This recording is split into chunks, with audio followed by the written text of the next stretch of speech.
Thank you. Hello, everyone. Welcome to a potentially long-winded discussion on how we write programs.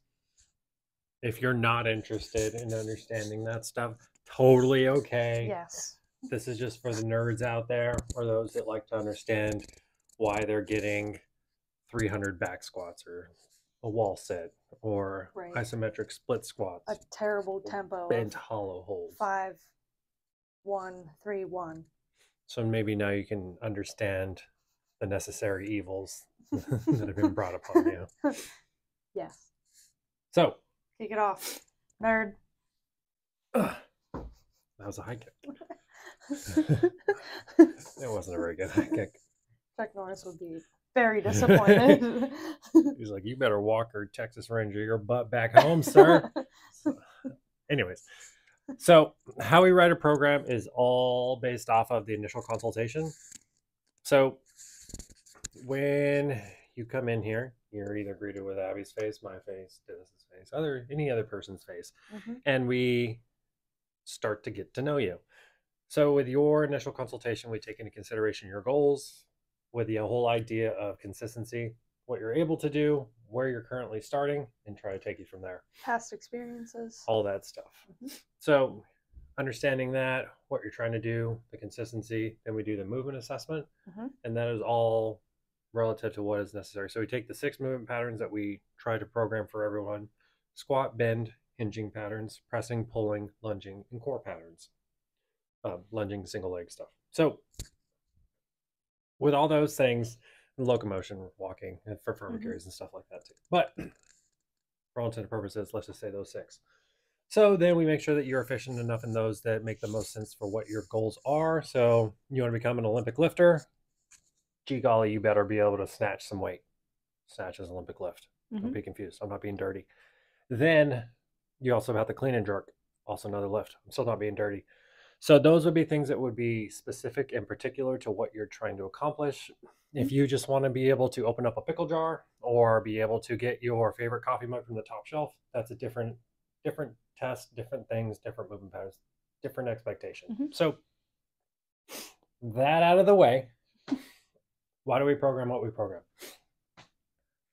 Why do we program what we program? It all depends. There, that's it. That's the answer. That's how we write a program. It depends on the person. But anyway, so basically taking into consideration all of the things that we learn about who we are writing a program for as a person, as someone who wants to exercise, as potentially someone who has exercised in the past. All of these things are really important information for understanding and establishing a starting point for someone. And a starting point is, a really good understanding of what is appropriate and, doable for that person as they're starting. But that doesn't mean the learning process of writing the program. What? You just said like start. Starting. When you start, yeah, you gotta make sure to when start. At the beginning. Anyway, I lost my train of thought now. So a person comes in and then they're starting. Establishing the starting point for the start of their program to start with.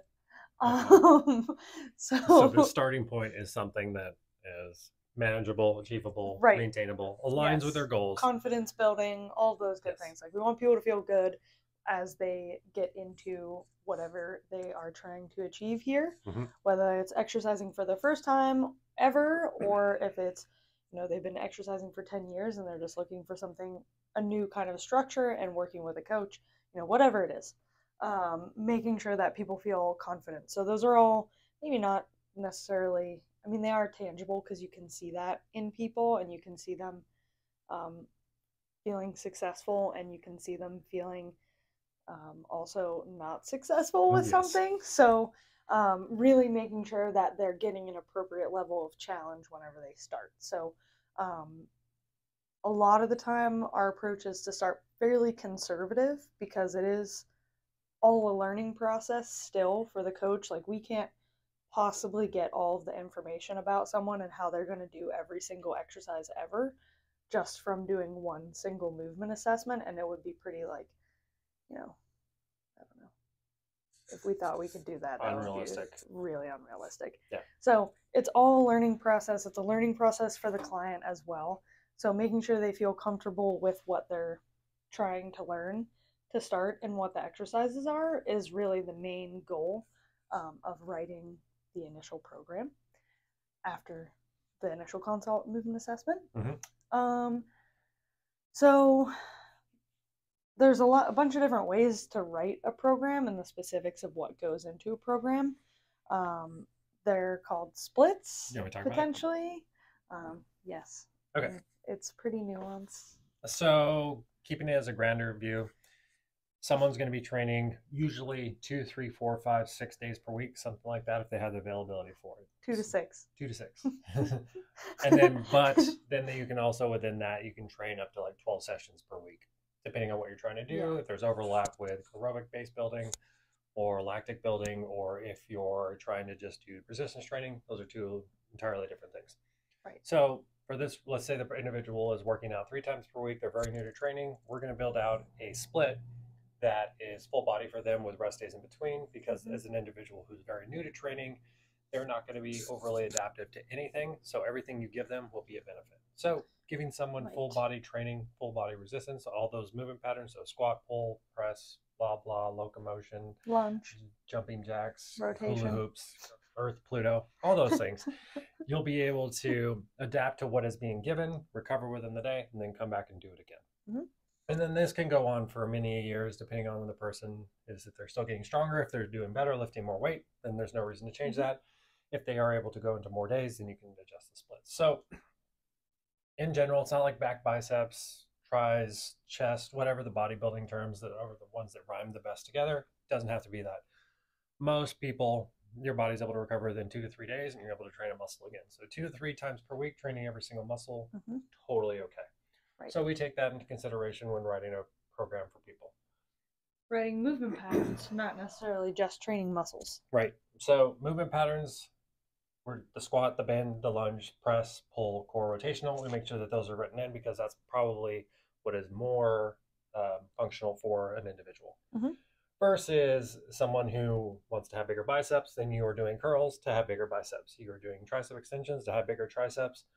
You are doing knee extensions to have bigger quads. Like, these are specific things, or generate a little bit more force for sports. But in general, that you are training a muscle, you do a knee extension, you're training a quad, you're not squatting. The squat does residually train the quads, but the purpose is to do a squat, not to train the quads. Unless the purpose is to train the quads, which is very different than a squat.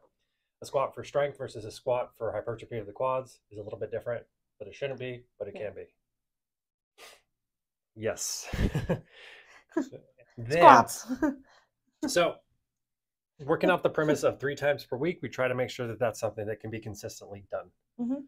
So consistency week in, week out, if they're able to do that, that's what makes the biggest gains, biggest achievements, biggest adaptations. Also part of building confidence whenever you're starting. Confidence. Be able to do something consistently. Right. So taking into account 3 times per week, individuals brand new, what does a actual workout program look like? It's those 6 movement patterns sprinkled together within one another, but you're trying to build motor control. How do you build motor control? By lots of tempo, lots of time under tension. So you take your reps times your tempo, you get time under tension. So 30x1, 5 seconds per set. So 30x counts for 1, that's 5 total seconds. So 3 plus 1 plus 1, 5 total seconds.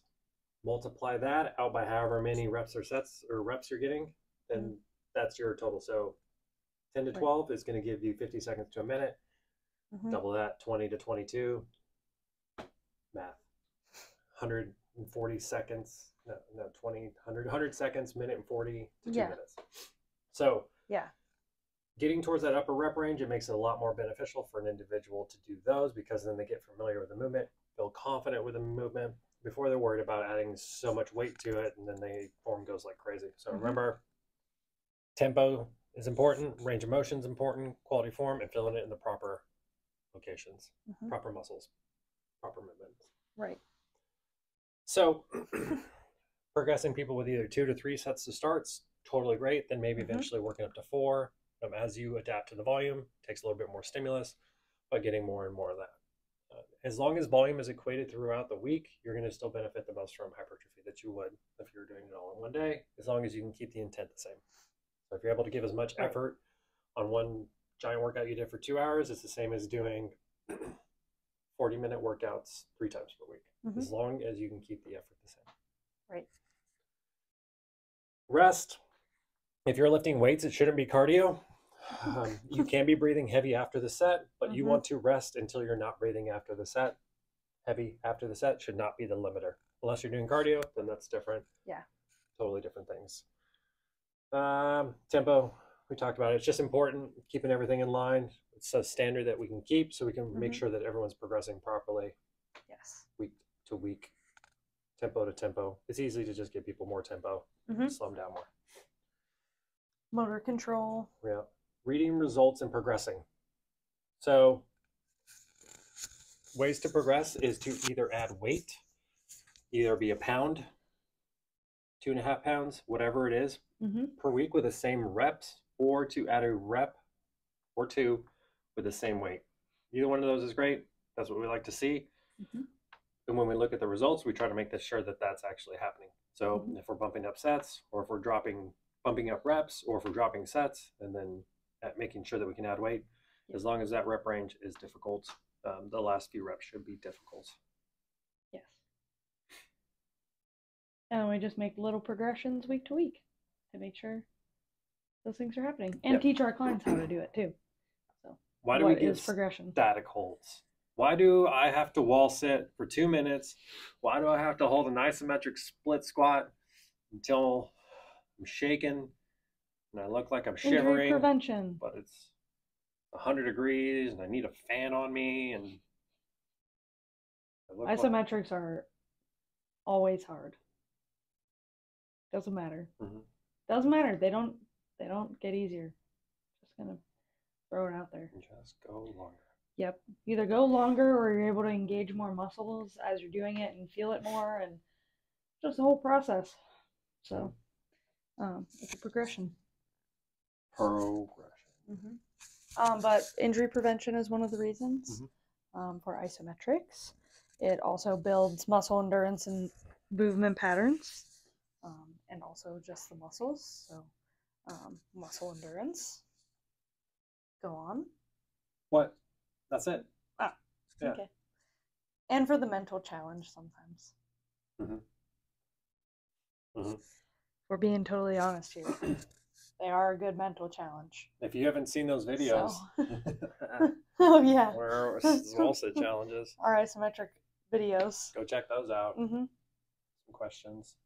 You know it. About smoking people's cigarettes or drinking their drinks. Right. Drinking their drunks. Drunking their drinks. So, summation?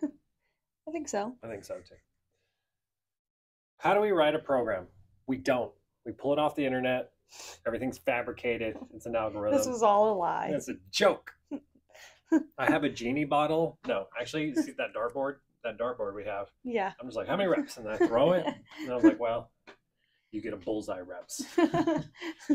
That's max. Max reps. 25, 50. Yeah. Yeah. 1 million. Yes. And that's how I pick tempo as well. So oh, God. If you ever see a 25-second squat? That would take forever to write a program, and you have to throw a dart every time you pick a number. That seems like a team effort. That sounds terrible. No, I write programs because I like to type. And I like writing programs. Yeah, that's all I do. Like a cat. Yeah. You're Logan out here.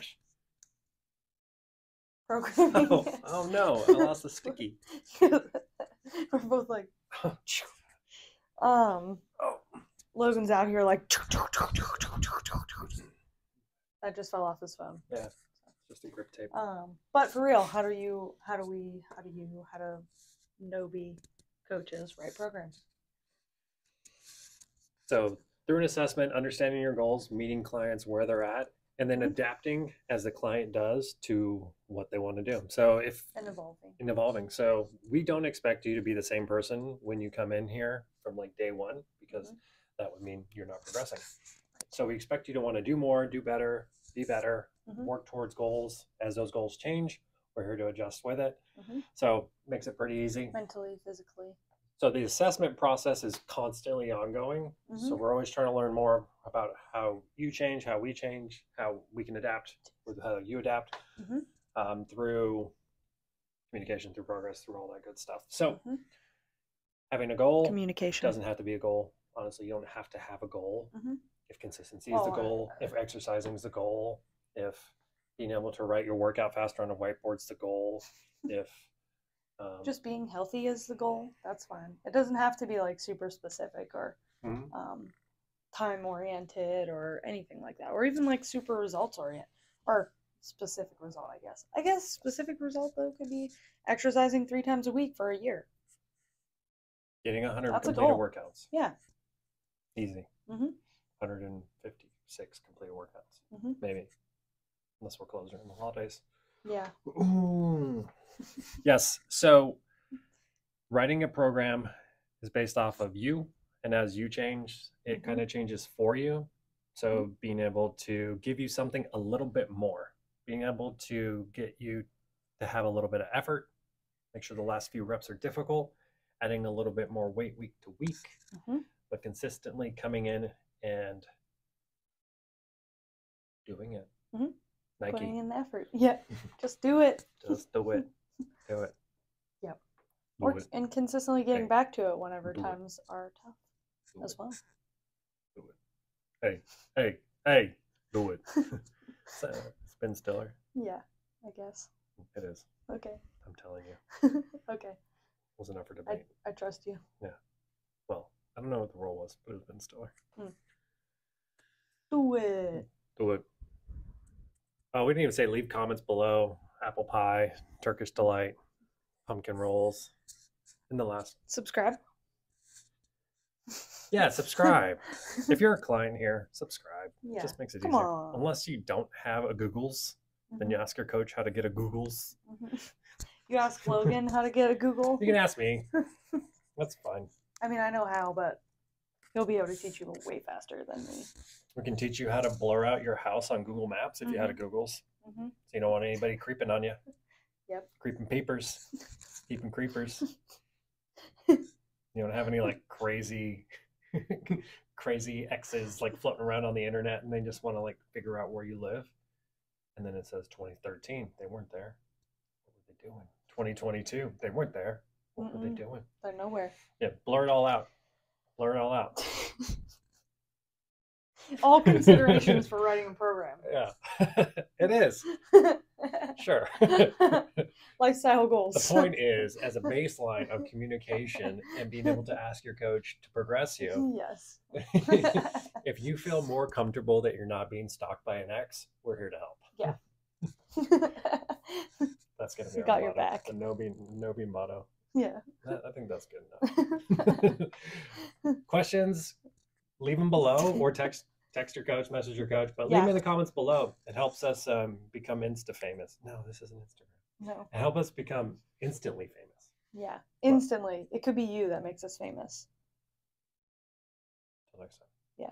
All right, well, until next time. Because we have 4 hours. Bye, everybody, because I got to coach people. Bye.